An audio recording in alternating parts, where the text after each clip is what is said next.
Hello all, welcome back to our YouTube channel. Here is the non-spoiler review of the film Derick Abraham. 2 hours 7 minutes run టైమ్తో ఆహాలోని మనకి తెలుగులో కూడా ఈ movie అవైలబుల్గా ఉంది. సో మూవీ చూసే ముందు ఇప్పుడే కానీ మన ఛానల్ మీ ఫస్ట్ టైం విజిట్ చేసినట్టయితే please like share and subscribe to my YouTube channel. అలా let's back to our actual content. So movie చూసిన తర్వాత నా ఒపీనియన్ చెప్పాలంటే వన్ టైం వాచ్ మూవీ. ఇంకా రివ్యూలోకి వెళ్తే సీరియల్ కిల్లర్ అయితే చాలామందిని చంపుతూ ఉంటాడు. అసలు తన మోటివ్ ఏంటి, ఎందుకు ఆ సీరియల్ కిల్లర్ చంపుతూ ఉంటాడు, తనని పోలీసులు పట్టుకున్నారా లేదా, ఇది ఒకటో స్టోరీ. ఇంకా సెకండ్ స్టోరీకి వస్తే ఫిలిప్ అలాగే అలీనా వీళ్ళిద్దరైతే లవ్ చేసుకుంటారు. కానీ ఒకరోజు అయితే పోలీసులు ఏంచి ఫిలిప్ని పట్టుకుంటారు. ఎందుకంటే తన లవర్ నుంచి ఫిలిప్ చంపాడనేంచి అంటారు.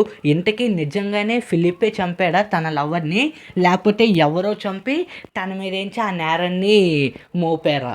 ఇవి రెండు స్టోరీస్ తెలియాలంటే ఈ మూవీ అయితే మీరు చూడాల్సిందే. సో ఆల్మోస్ట్ ఎలాంటి చాలా మూవీస్ అయితే మనం చూసుంటాము, కానీ ఇదేం కొత్తగా ఉందంటే ఇంటర్వెల్ సీన్ అలాగే క్లైమాక్స్ సీన్ ఇవి రెండు మాత్రం నాకు నెక్స్ట్ లెవెల్ అనిపించింది. ఓవరాల్గా మిగతా స్టోరీ అంతా చాలా స్లోగా అలా రన్ అవుతూ ఉంటుంది. ఆ ఇంటర్వెల్ సీన్ అలాగే లాస్ట్ క్లైమాక్స్ ఒక 15 minutes అయితే నెక్స్ట్ లెవెల్ అనిపించింది. అలాగే ఇందులోని పోలీస్ ఆఫీసర్గా నన్ను చేసింది అయితే మమ్మూటి గారు.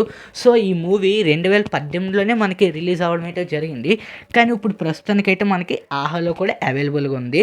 That's all guys. ఈ వీడియో కానీ మీకు నచ్చినట్టయితే please like share and subscribe to my YouTube channel.